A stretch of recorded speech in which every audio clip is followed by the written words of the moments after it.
À la CPI, Jean-Pierre Bemba, ancien vice-président congolais, a été reconnu innocent des charges de crimes de guerre et crimes contre l'humanité en Centrafrique. La Cour pénale internationale a reconnu en appel de sérieuses erreurs. Les précisions dans ce journal. C'est un véritable coup de théâtre. Jean-Pierre Bemba a été acquitté en appel des charges de crimes de guerre et crimes contre l'humanité en Centrafrique. L'ancien vice-président congolais avait été condamné à 18 ans de prison en première instance. La nouvelle de son acquittement a été accueillie dans la liesse par ses partisans. Le récit de Laure de Matos avec Francine Mokoko à Kinshasa. Ils ont patienté des heures durant au siège du MLC avant de laisser exploser leur joie et d'envahir tout le quartier. Leur leader est emprisonné depuis près d'une décennie à La Haye, à des milliers de kilomètres de là. Et la CPI vient finalement de l'acquitter en appel. C'est une grande journée aujourd'hui. Vous ne pouvez pas vous imaginer.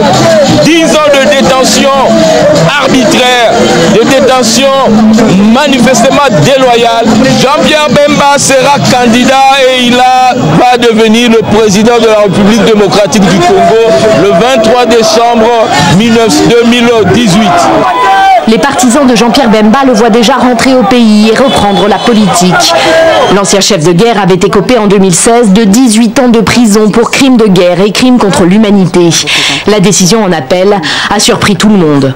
La Chambre d'appel conclut donc, à la majorité et avec l'opinion dissidente du juge Monareng et du juge Hofmanski, que la conclusion de la Chambre de première instance, selon laquelle M. Bemba n'a pas pris toutes les mesures nécessaires et raisonnables en réponse aux crimes du MLC en RCA, était matériellement entachée d'erreurs et que M. Bemba ne peut pas être tenu pour responsable en vertu de l'article 28 pour les crimes commis par les troupes du MLC pendant l'opération en RCA.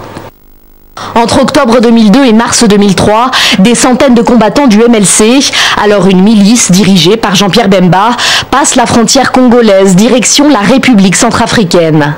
Ils vont soutenir là-bas le président Ange-Félix Patassé, menacé d'un coup d'État par le général François Bozizé. Les hommes de Bemba tuent, pillent et violent sur leur passage. En appel, les juges ont estimé que comme Jean-Pierre Bemba n'était pas lui-même présent en Centrafrique au moment des faits, il ne peut pas être pénalement tenu responsable de leurs actes. Jean-Pierre Bemba reste malgré tout en prison car il est poursuivi dans une seconde affaire pour subornation de témoins. Et nous rejoignons tout de suite notre correspondante en RDC par téléphone, Francine Mokoko, bonsoir. Alors on a vu la joie des partisans de Jean-Pierre Bemba. Vous êtes à Kinshasa, comment la capitale congolaise a-t-elle réagi à la nouvelle ? Bonsoir Dominique, il faut dire qu'il y a eu une explosion de joie spontanée, d'abord parmi les militants du MLC et ensuite au sein de la population, surtout la population estudiantine. Les étudiants de l'université de Kinshasa par exemple ont manifesté leur joie en brandissant des rameaux, en scandant des slogans de soutien à Jean-Pierre Bemba. Donc on peut dire que malgré ces 10 années d'absence, Jean-Pierre Bemba garde encore une certaine popularité, mais une popularité qui n'est pas à comparer avec celle qu'on a vue en 2006 et 2007, des années où il avait une adhésion populaire indiscutable. Donc Jean-Pierre Bemba reste une personnalité de premier rang dans l'arène politique congolaise, malgré son absence de 10 ans dans le pays. Son parti a toujours eu son mot à dire dans les différentes discussions sur l'avenir du pays. Donc on peut dire que Jean-Pierre Bemba n'a pas beaucoup perdu de son poids politique. Alors, il représente toujours une forte Francine, est-ce que cet acquittement peut changer la donne politique électorale au Congo ?